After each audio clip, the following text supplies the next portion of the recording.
Ladies and gentlemen, welcome to W.M.S.T podcast episode number 49. The 3 weeks left before our 1 year anniversary and one more episode before the last episode of 2019. Here is the cast for tonight. We got editor-in-chief Ziggler. What up, Ziggler? Fucking skip me. I don't give a fuck. Alright, and we got everybody's favorite weirdo and mine, Cam. What up, Cam?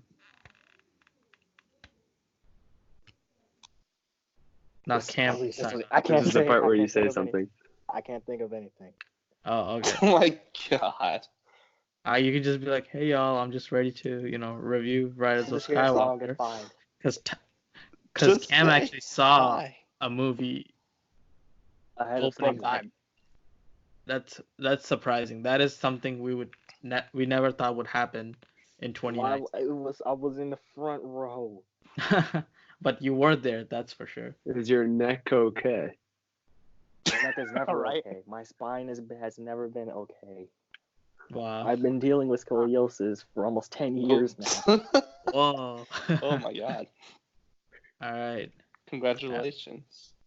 And we got that part-time Please and help son of a bitch, Tyler. What up, Tyler? The Rise of Skywalker was not that bad, as people Yeah, say. we'll get into it. And we got Right. the best screenwriter from Mexico, Izzy. What up, Izzy? Shut up, Cam. Just say you love me and want my dick already. Oh my god. We're never first of all, repeating that again. Cam. I'll just say it for later. Just say it. Just say you love me. But, you want me to lie to our viewers? That's not good. Bruh. Just getting out of hand, y'all. Anyway. Come pick me up. I'm scared. Alright, let's review. I don't think your mom's on this call, dude. Alright, so quickly before we get to our top 10 pay-per-views of the year, since this is one of the last episodes and pretty much all the pay-per-views are done, so we will be reviewing our top 10 pay-per-views of this year. We gotta quickly talk about TLC. That was embarrassing. That was a disaster. Whatever you want to call it, that was TLC. I didn't get to catch the show because I wasn't interested in the card because there was no card to be interested in. We kind of trashed the pay-per-view before in the last week's episode. But something happened, and a lot of people are talking about it. I think Kairi Sane got injured about a few minutes into the match. She got a concussion, and it wasn't even like a doctor came out to check on her. She just kept going in the match, and it was weird because I guess they made a call on the fly to not have it be a 3-on-1, 2-on-1 situation because they didn't want Asuka to kind of become the babyface in that situation. So Kairi Sane had to just wrestle with the concussion, and that match, it turned out to be a botch fest. It was a horrible way to end the show. But yeah, that just pretty much summarizes the whole pay-per-view, a disaster. So I just wanted to risk her health over Asuka being face. Yeah, I guess that's the call they made backstage. Interesting. Yeah, like that. Yeah, you're right, because that makes no sense to me. Like, I mean, obviously she's injured. You need to get a doctor out there and just have her stop taking so many bumps. She's already wobbly. Like, you don't want to, keep having her take bumps. You should stop at that point. I don't know. That was super weird to me when I saw that. What did you guys think about it? I thought it was pretty good. Tyler, you didn't even watch the pay-per-view. You didn't even know the pay-per-view existed. The pay-per-view. I know it. You know what? No. The I remembered John Cena versus Randy Orton this to guy. get rid of the World Heavyweight title. All right. First of all, the pay-per-view. The pay-per-view was good until like a certain point. It was fine, and then it just derailed. Yeah. I don't know what match it started at. It probably started with the Reigns and Corbin one where it just started to derail. Reigns and Corbin, and then it stopped. Yeah, it was bad then on. Black versus Murphy was good though. The ladder match for the tag team titles was alright. Yeah. Nothing to really go home about. So. Yeah. Cam, what did you think Opening about matches- this? The Best. two opening matches were good.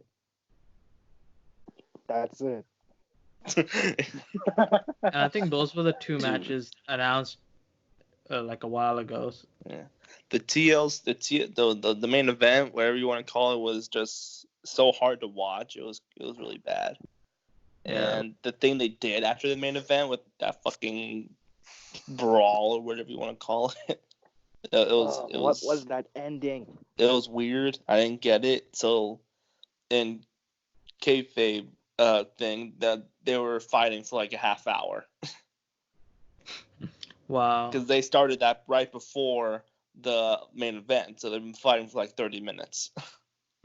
And does anybody know the reason they were fighting?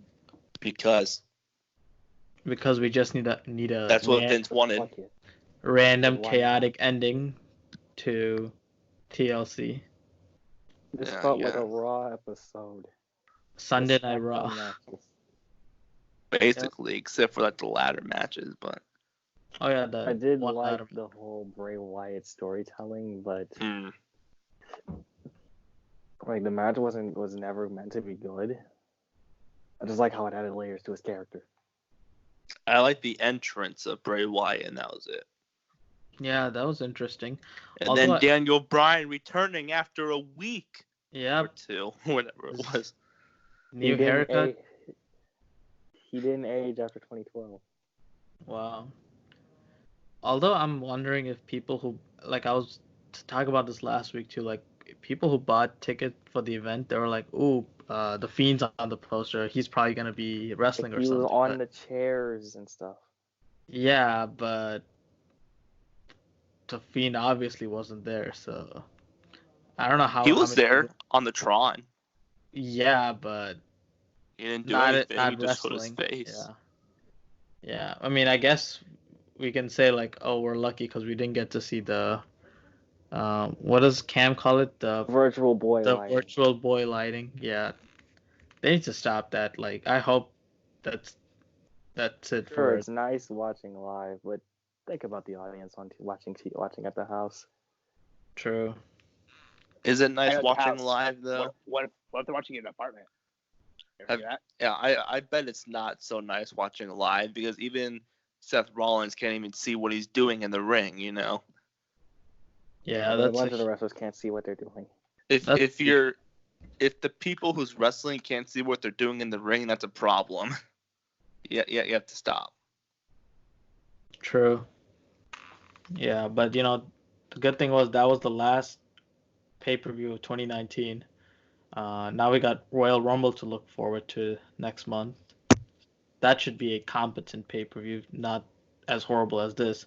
Last And year's was hopefully good, it won't be long. or this year's actually, not last Yeah, year's. this year's was really good, Yeah. but it was so fucking long. All right, so now we're gonna be revealing our top 10 pay-per-views of this month. So I know Ziggler and Cam have a list. So This month, there's been 10 pay-per-views this month. Holy shit! I mean, no, this How are we able to have the time? yeah, What, every day or what? I mean, it feels like it honestly. So So TLC is automatically one. I don't even know. You tell me. So Ziggler, you go first with your list. I'm gonna keep it short and simple.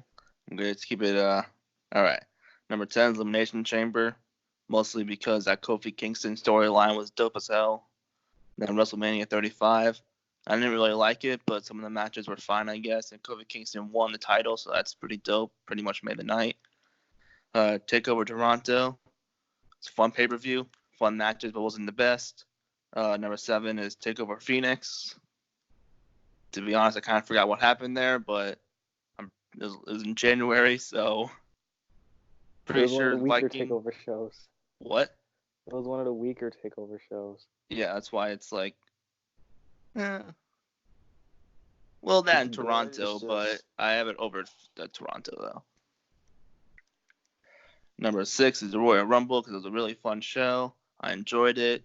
Sean hated it, so he left early for some reason. And then 5, Survivor Series. That was another fun show. Had great matches. NXT just stole the whole fucking pay-per-view for me because it was awesome. Keith Lee really shined. He was awesome. It's a fucking awesome night. Adam Cole versus Pete Dunne was so fucking great. Probably the match of the night. And then number 4 is TakeOver 25. One of the best matches of the year. Adam Cole versus Johnny Gargano 2 for the NXT title. Fucking great. That was that, right? I believe it was. Yeah. And then what happened in that pay-per-view? I can't fucking think what happened in that pay-per-view too. I just know a lot of good matches there because it's fucking TakeOver. And then number 3, NXT UK TakeOver Cardiff. This was a surprisingly great show. We had the triple threat tag match, which was one of the best tag matches of the year. Then we had Ilya Dragunov versus Cesaro, which was fucking great. I love both those guys. They do great work, and I was happy that Cesaro or Ilya Dragunov accepted the open challenge. It was fucking awesome in that main event. The main event, probably the best match of the year, I would say. Walter versus Tyler Bate, probably match of the year, I would have to say. And then number 2 is TakeOver War Games 3. That was one of the best takeovers of this year. Just everything about the show was great. All 4 of the matches were fucking fantastic. And the pre-show match 2 was Isaiah Scott versus Angel Garza. That was fucking great too. And the main event was Kevin Owens returning. I really hope this isn't a one-off for Kevin Owens. I wish he would go back to NXT, but it looks like it's not going to happen. And then number 1 is NXT TakeOver New York, my favorite event of the year. Probably. No, yeah, it is. Including AEW events. Yeah, this is probably my favorite wrestling event of the year. It's just so good. All 5 matches were great. Walter, Pete Dunne, Adam Cole, Johnny Gargano. Johnny Gargano finally winning the title after all this time. Viking Raid. No, they're not called that. War Raiders. Yeah, they were called War Raiders. Yeah, versus Ricochet and Aleister Black. It was fucking great, and everything about that show was just fucking top notch and definitely stole WrestleMania weekend for me. So yeah, those are my top 10. Yeah, definitely. I mean, anything with NXT that was like anything involving NXT was great. Like, yeah, all the takeovers were great. WrestleMania 35, Survivor Series. But yeah, AEW, I'd say the best pay-per-view they have done so far. I would have to say probably Double or Nothing was probably the best one they have done so far. Full Gear is probably a second close. Yeah, Full Gear was pretty good. Yeah. That Jon Moxley versus Omega match. Yeah, that alone, yeah. Jesus Christ. Yeah. And Cam, what does your list consist of? 10 is Fastlane, and usually Fastlane shows aren't the best, but this one is actually a really good one. This one had the triple threat tag title match, that fatal 4-way for the U.S. title, the triple threat for the world title, Owens, Ryan, Ali. It's where the undercard, while not perfect, was actually it had a really good undercard, and that's what made it on the what made Fastlane. That's why Fastlane's on the list. TakeOver Blackpool, the first event of the year overall. It was a show where I went into it blind in a way. Like, I knew nothing about NXT UK and ended up being really impressed by it. Number 8, Fyter Fest. It was my first AEW show. I didn't watch Double or Nothing, and I ended up coming out of it impressed by it. Really good show, really good main event with the death match with Moxley and Janela. Introduced me to Darby Allin, and yeah, good show. Number 7, Extreme Rules. I actually really enjoyed this show. Now, the weird thing, there's actually a weird thing. Outside of Hell in a Cell and maybe TLC, they haven't had that many bad pay-per-views this year.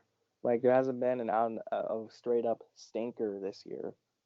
Like something that just says, okay, don't watch that. Like last year it was Crown Jewel or Redacted and Backlash. Extreme Rules had. This year we had Super Showdown. It's kind Taker of and Goldberg. It's a forgettable show outside of the an event. Anyway, Extreme Rules, that no holds barred tag match, Roman and Taker, Shane and Drew, Usos Revival, Aleister Black Cesaro. That really fun Braun Strowman and Lashley Last Man Standing match. Triple Threat Tag, Kofi and Samoa Joe, that Extreme Rules match, that mixed tag match. A lot of people talk about it. It wasn't bad. Extreme Rules is actually really good. 6 is Survivor Series. Same reasons that Ziggler said. NXT really helped out this year. Number 5 is WrestleMania. Despite it being really long and kind of starting to derail after Kofi's big moment, I really enjoyed WrestleMania this year. Major improvement over last year's Mania.